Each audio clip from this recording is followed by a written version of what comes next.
Welcome to Montreal, 20 Gr.3 cars, 10 laps, and Andrew chasing prestige from the back row.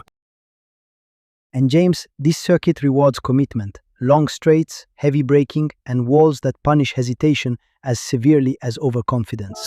Andrew starts 20th and last in the Canadian-liveried Subaru BRZ GT300. The field rolls toward the line, and the Montreal Gr.3 championship race is underway.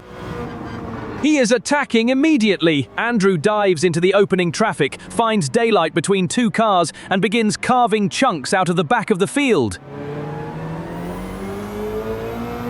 Balance of performance limits the extremes, James, but setup, braking confidence, and commitment still separate one Gr.3 car from another. Good start, Andrew. Keep the nose clean. There is no prize money for winning the first chicane.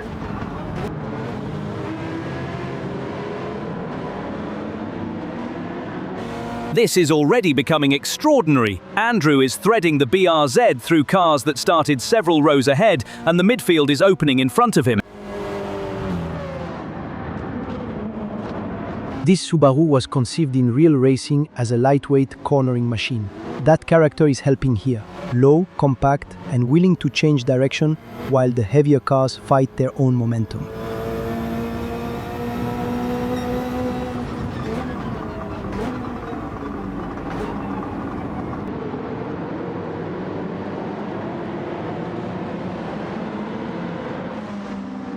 From 20th, Andrew is already among the low teens, and he is not waiting for the race to settle. He is forcing it to happen.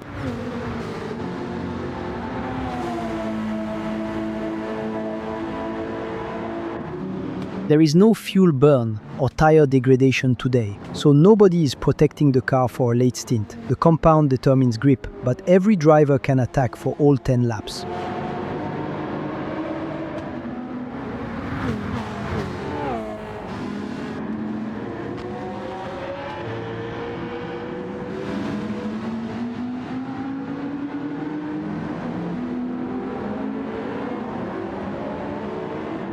Twelfth place! 8 positions gained in barely more than 2 minutes. And Luke, this is no longer just a lively start. Andrew is becoming one of the stories of the race.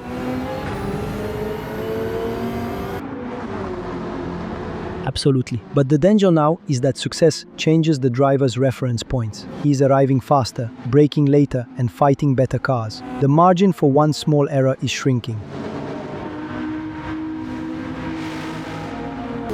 P12. Aye, I can count as well. Now breathe before you turn the brakes into porridge.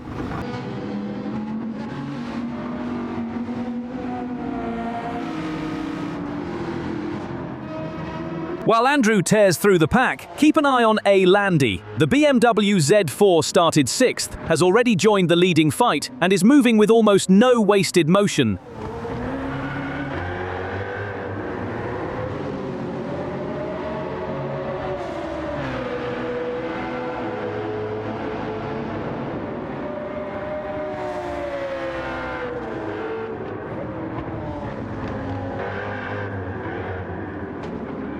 The Z4 GT3 was built for customer racing, James, and beneath that long bonnet sits a 4.4-litre V8 rather than the road car's 6-cylinder. It is older machinery here, but certainly not unserious machinery.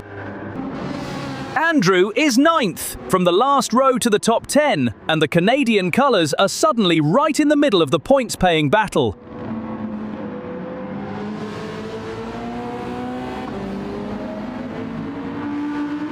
A remarkable place for it.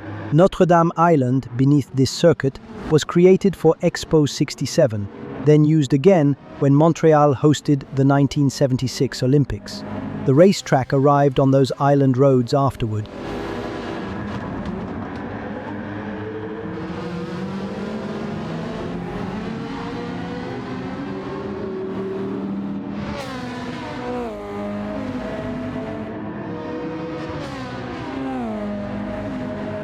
Andrew is up to 8th and staring at 7th. Every time the cars reach a braking zone, the Subaru seems to gain another meter.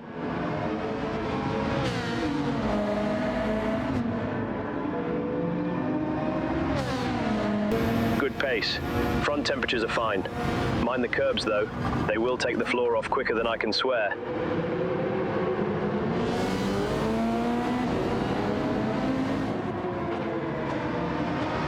Look how little steering correction he needs, James. The BRZ is rotating cleanly, and that lets him release the brake without waiting for the front axle to settle.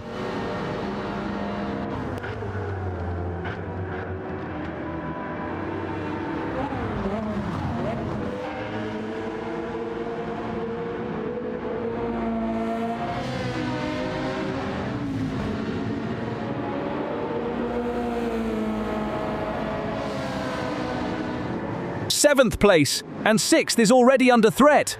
This has gone from an underdog run to a charge that the leaders may soon have to notice.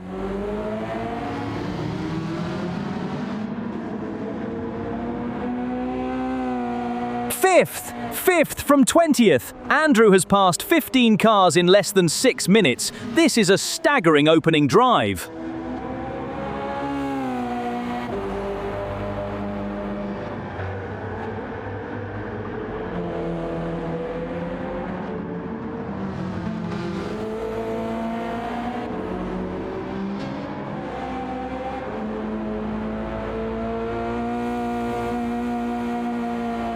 But he is wide, he has lost the rear. Across the grass, straight toward the barrier. Andrew hits it. The charge comes apart in a single corner. That was his mistake, James. The car rotated beyond recovery, and once the tires touched grass, he was only a passenger. Andrew, that is the barrier, not the braking marker. Keep it moving. I have no spare nose in my pocket.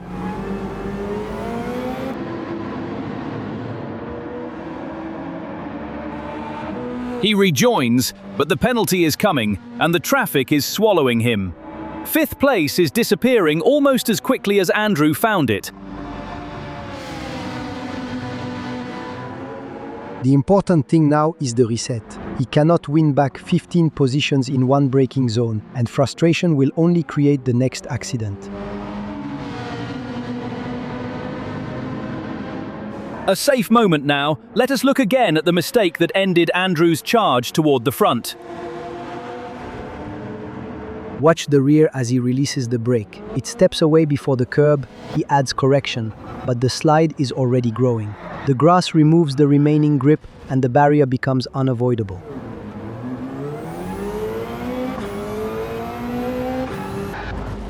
Back to live action, and Andrew has fallen into the heart of the midfield. The extraordinary first chapter is over. Now we find out whether he can write a recovery.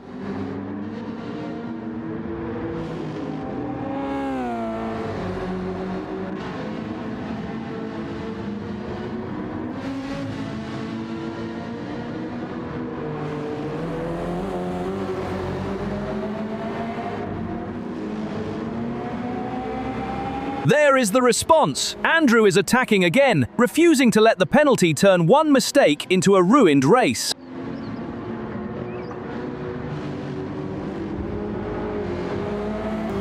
That's better. Settle the car, pick them off one at a time, and leave the gardening to somebody else.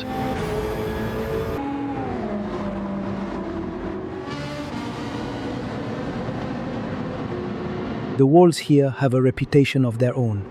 The final chicane became famous as the Wall of Champions after 3 Formula One champions struck it during the 1999 Grand Prix weekend.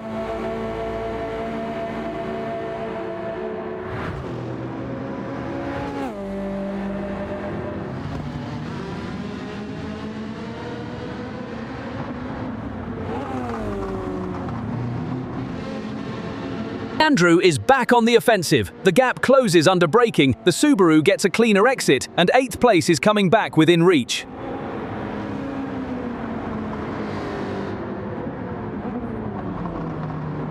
And notice the names around him now. B. Franklin's Lexus and M. Ellis in the Jaguar. These are no longer anonymous cars in traffic. They are becoming the people Andrew must repeatedly solve. Up front, Landi is still climbing toward the BMW's victory chance. Behind him, Andrew is closing fast on that Franklin Ellis group, and the hairpin is approaching.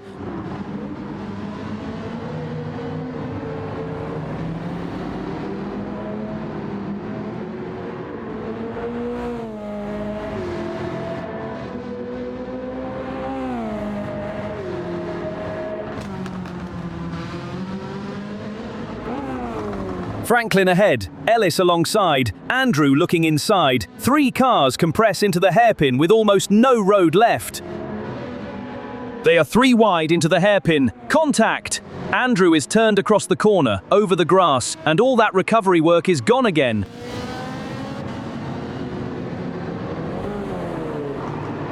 A traffic compression accident, James. Andrew committed to a narrowing gap, while Franklin and Ellis still occupied either side. 3 wide into the hairpin. Aye, brilliant. Straighten up and get back after.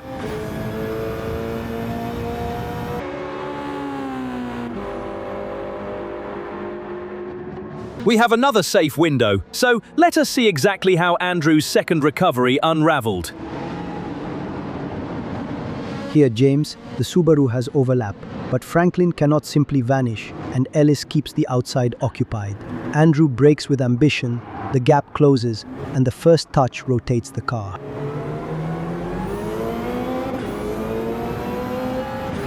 Back live, Andrew is 11th. Twice he has reached the sharp end of the field, and twice the circuit has thrown him back into the pack.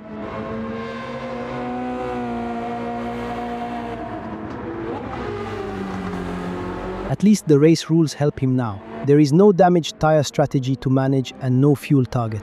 If the car is mechanically sound, he can attack immediately.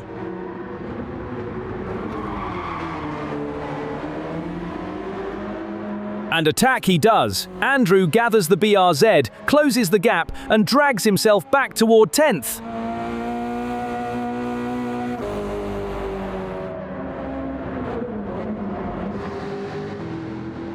Franklin remains directly in the story. They have already shared one major incident, and Andrew keeps arriving back at the same white Lexus.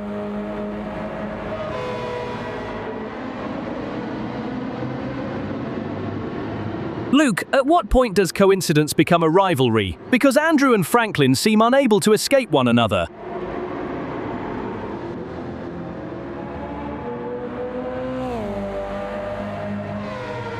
Not because they dislike each other, James. There is no evidence of that. It becomes a rivalry when each driver's race repeatedly depends on beating the other, and we are reaching that point now.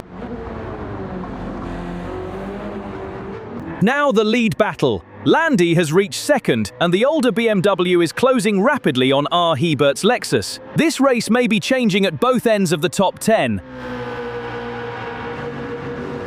The first Grand Prix on these island roads was held in 1978, and Gilles Villeneuve won it, his first Formula One victory. The circuit would later take his name.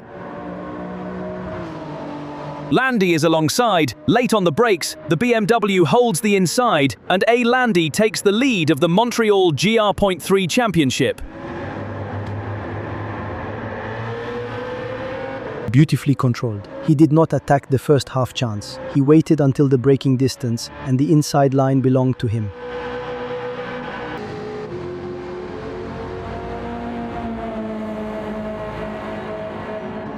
And Andrew is back to 9th. After 2 crashes and 2 penalties, the Subaru has somehow returned to the position battle with Franklin, Ellis, and Dominguez.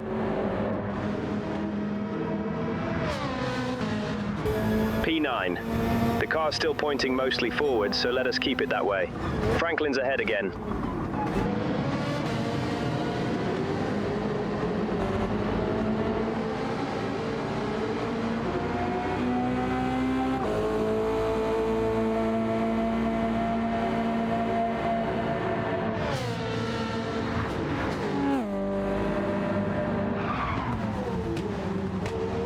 Franklin is still there, the Lexus filling Andrew's mirrors and then appearing beside him. This contest has followed them from the hairpin into the closing laps.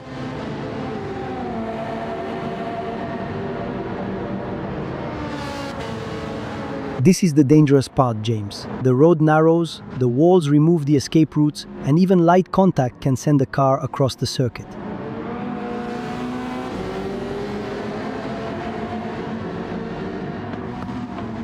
Dominguez ahead, Franklin closing on Andrew's left rear, 3 cars packed into a corridor of concrete and fencing. There is contact. Andrew is sideways, into the wall, spinning across the road. Ellis slips through, and for the third time today, the Subaru is facing the wrong direction. Franklin was at the Subaru's left rear when it turned. Contact is visible, intention is not. Once pushed toward the wall, Andrew had nowhere to save it. Andrew, I'm telling you, one more trip across that wall and I'll be rebuilding half the car with a spoon. Keep it straight.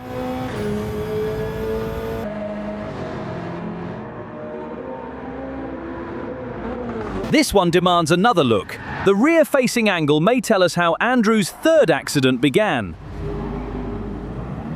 There, Franklin reaches the Subaru's left rear quarter. The touch is small, but at this speed and this angle, it creates a rotation Andrew cannot catch before the wall arrives.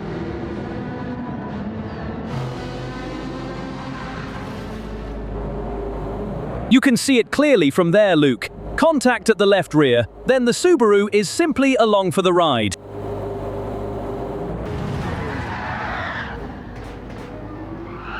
Yes, contact is visible. Deliberate retaliation is not. We should call the incident we can prove and leave motive out of it.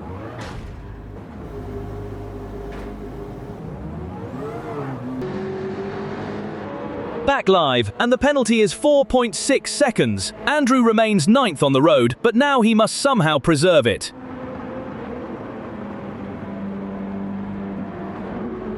The emotional temptation is to attack Franklin again. The intelligent choice is to finish, bank the prestige, and take the money that remains available. 4.6 to serve. 9th is still there. Nay heroics, bring me what remains of the motor car.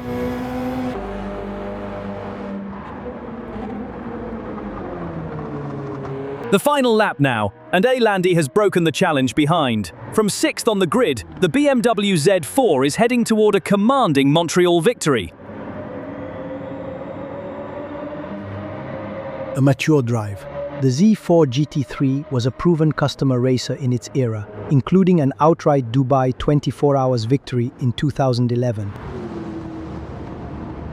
Through the final chicane, past the wall that has punished so many, and Landi wins at the Circuit Gilles-Villeneuve.